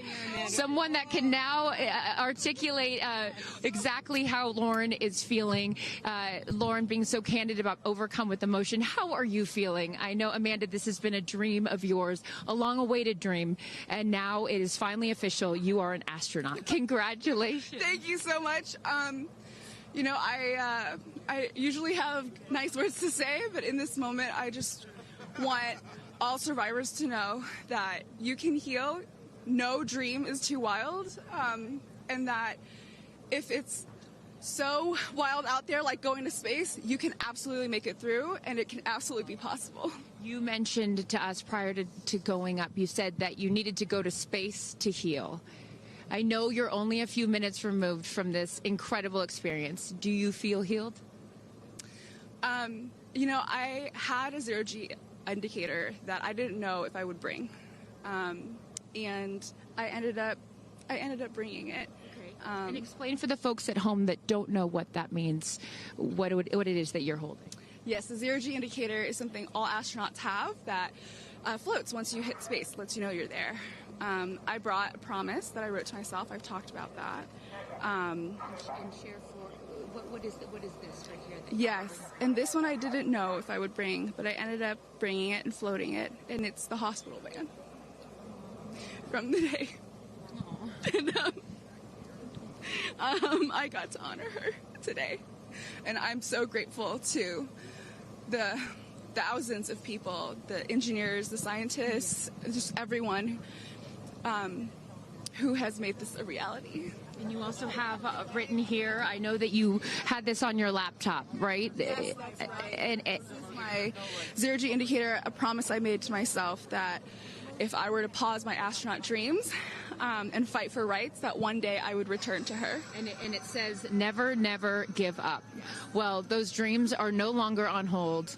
You are finally an astronaut. Congratulations. Enjoy this moment with your family, and thank you for sharing it with us. Thank you, Amanda. Kerianne, you said to me yesterday, you said, when I get out of that capsule, I'm going to be an emotional wreck. And I think what I will just say, for anyone that has never had the great privilege, of being here, this is my first time at a launch, and it is very emotional. Describe, if you can, how you're feeling. I have almost no words. It was the most incredible experience of my life to be up there and see like such vast darkness in space and look down on our planet. The moon was so beautiful, and that was like, I felt like that was a special gift just for me. I'm so sorry. No, don't apologize. Are you kidding? You just went to space. You just went to space. This is it. Like knowing that everyone I loved was standing down there looking back up at me, and I just hope that these types of experiences, clear a path for everyone to be able to do that. You told us a beautiful story about your son when you told him you were going to go to space, and that, get over here so I can hold you, and that he went back to school and he was all excited to tell his friends that his mom was going to space, and they said, your mom can't go to space. Moms don't go to space. Well, guess what? This mom just went to space. Congratulations. You are officially an astronaut. And I know you're wearing a very special necklace from an incredible group of people that you hold near and dear to your heart. What would you like to say to them watching? I'm wearing a few necklaces today. My dear friends threw me a blast-off party and gave me this feather, which obviously represents the Blue Origin logo. And it felt so special to have it close to my heart. And in space with me. And I feel like it helped me take all of them with me on this journey. Yes. Well, I will let you go enjoy this historic moment with your family, and thank you for sharing it with us. Congratulations. You're an astronaut.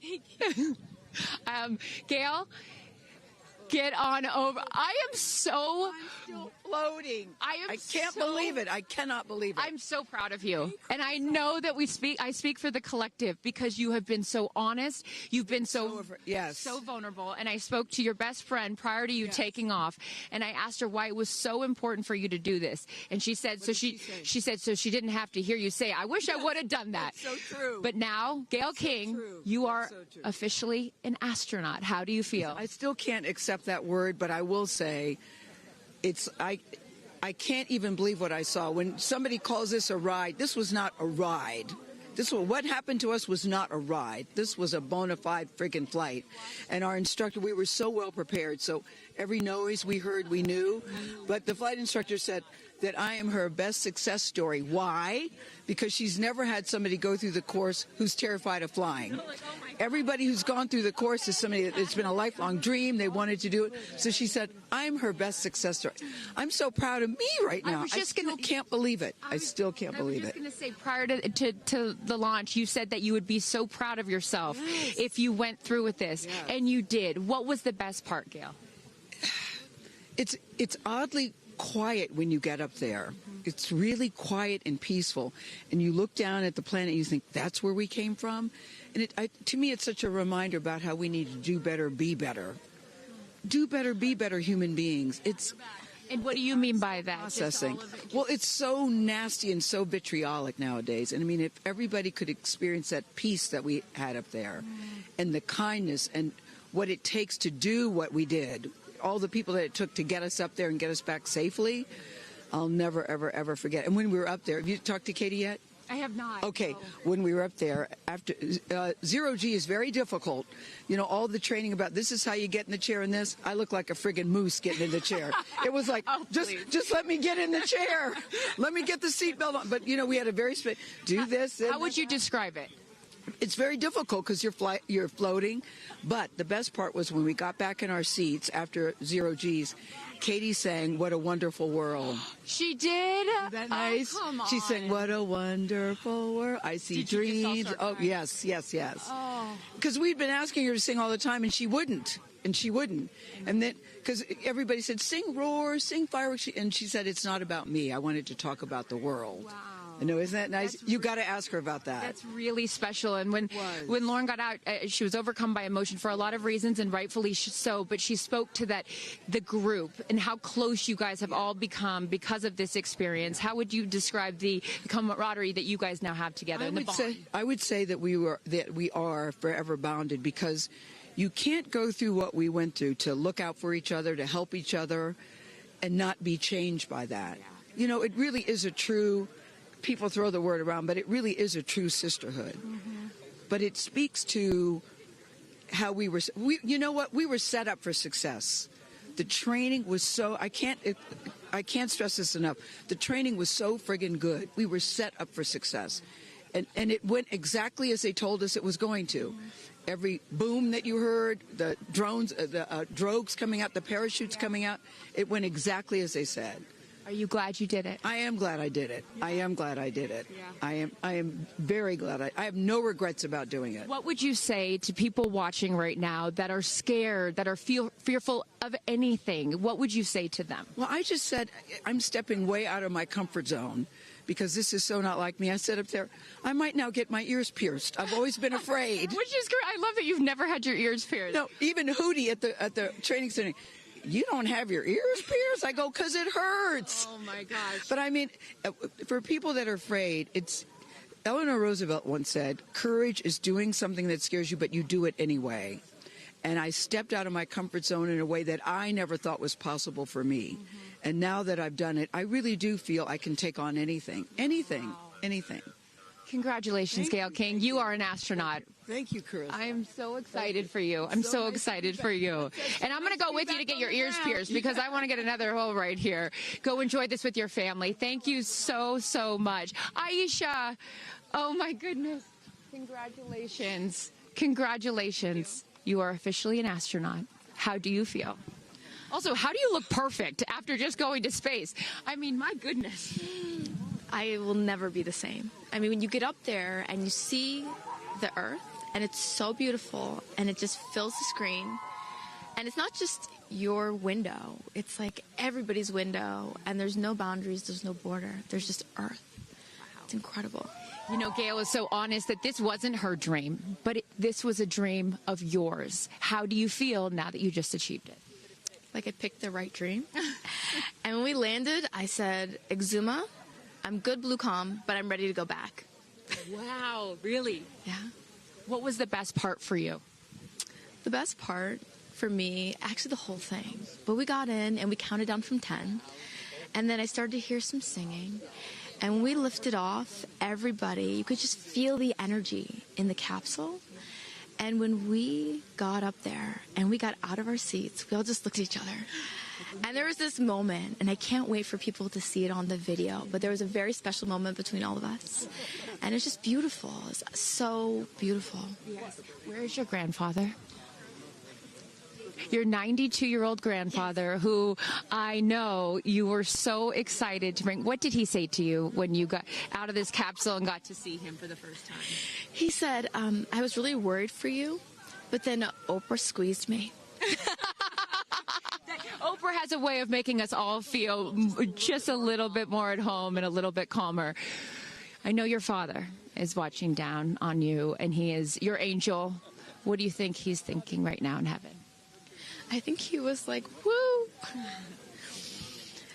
To have the opportunity to have flown his star in my flight bag and to have a perspective that very few people get to have of Earth, I just feel a renewed connection to everything in life and where we are, and I can't wait to go back out there and pour what I've learned into the world.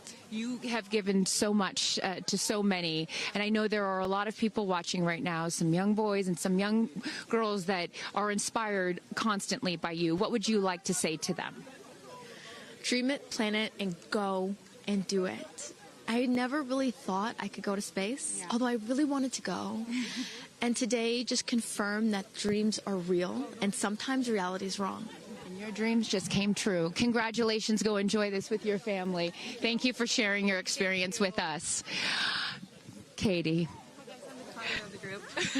No, you're not the crier of the group. Feeler of the group. No, you are not. I'm crier. I'm going to tell you something right now. You are officially an astronaut. Thank you so much. How do you feel?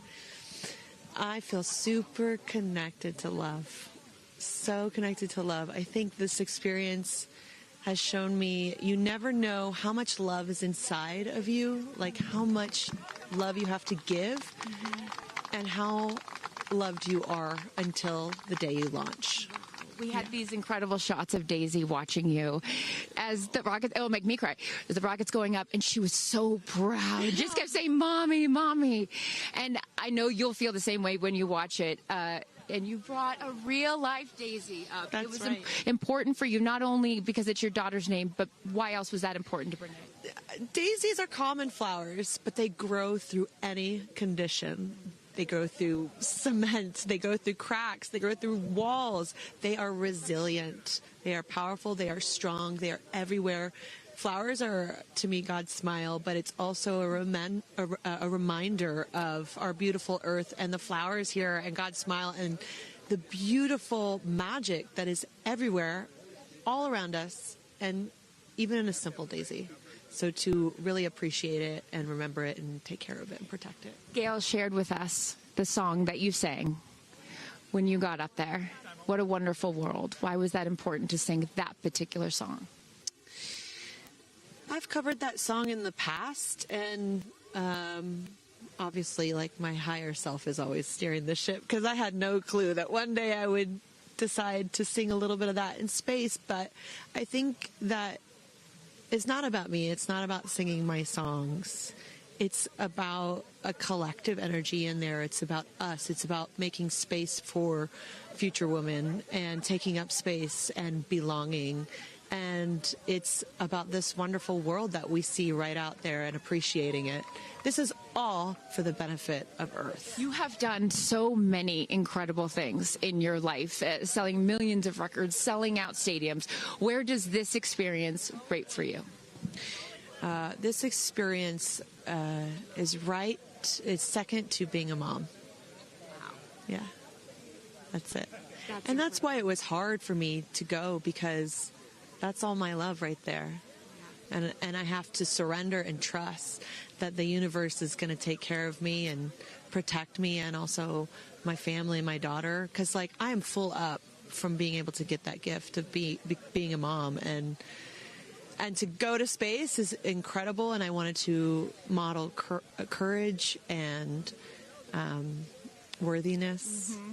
And fearlessness. You did. You said you wanted to go to space for the fearless women in your life as well, your sister and your mom. Yeah. What was their reaction when you got to see them after you got off the capsule?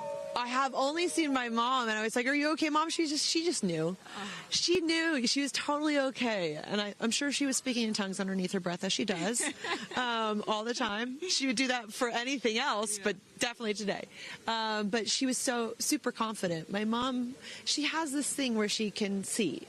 I mean, even down to the name of, like, the capsule. Being tortoise. I know you spoke to all of your fans about that the capsule's named tortoise, the feather on the side, the symbol of Blue Origin, all of those gave you confidence that this was the right thing for you to do, correct? Yeah, because I just asked for a sign from the heavens, from my angels, and they're like, well, here's the feather, which is what your mother calls you, and if that's not enough, the capsule's named Tortoise, which is your second nickname that your mother calls you. And I'm like, okay, I'm going. Yeah. I got the message, and I'm going to get the message.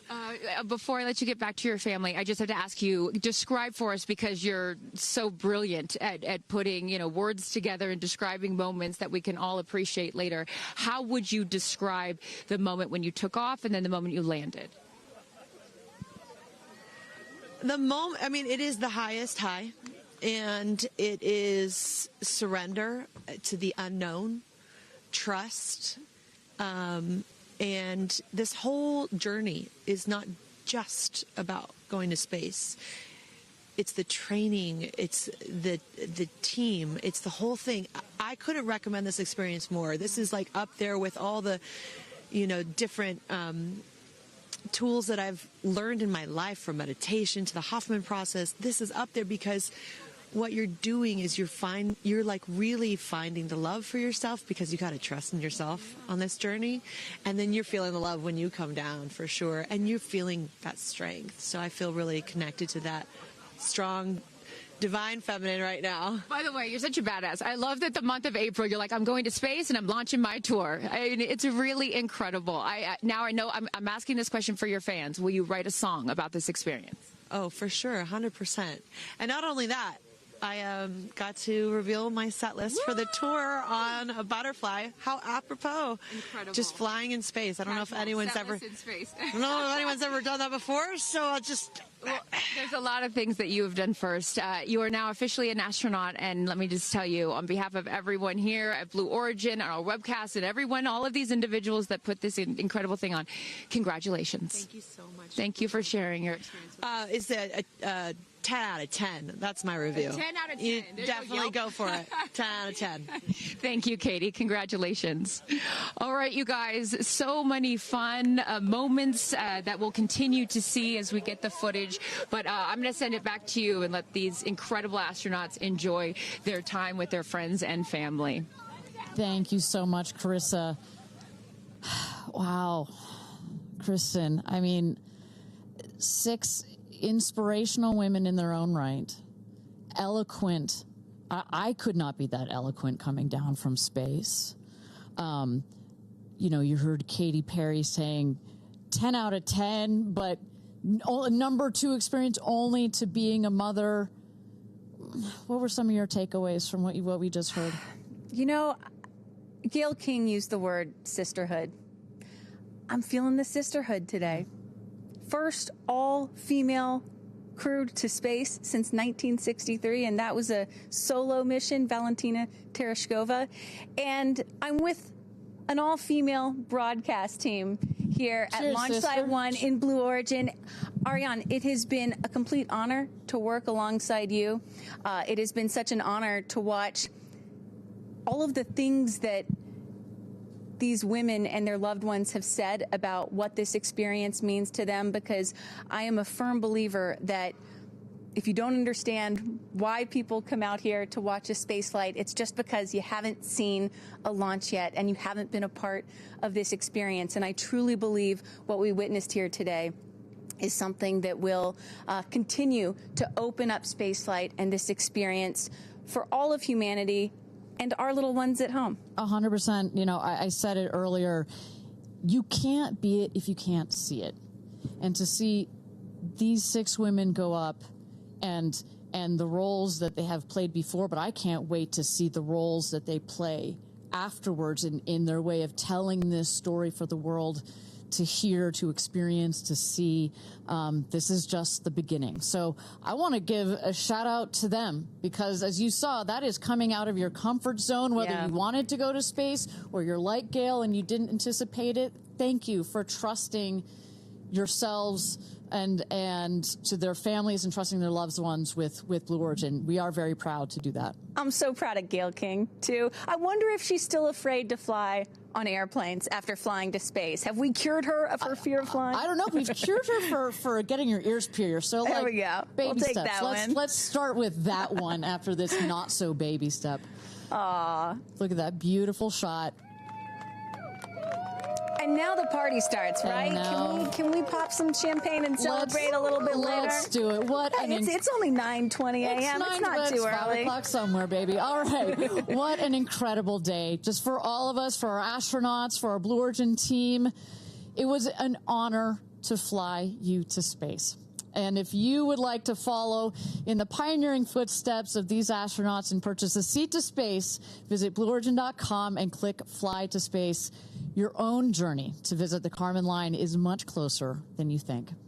If you'd also like to purchase a mission patch to commemorate today's launch, head to Blue Origin shop for patches and much, much more. For Kristen, Carissa, and Tabitha, I'm Ariane Cornell. Thank you so much for joining us. And until our next launch, Gradatum Ferocitor.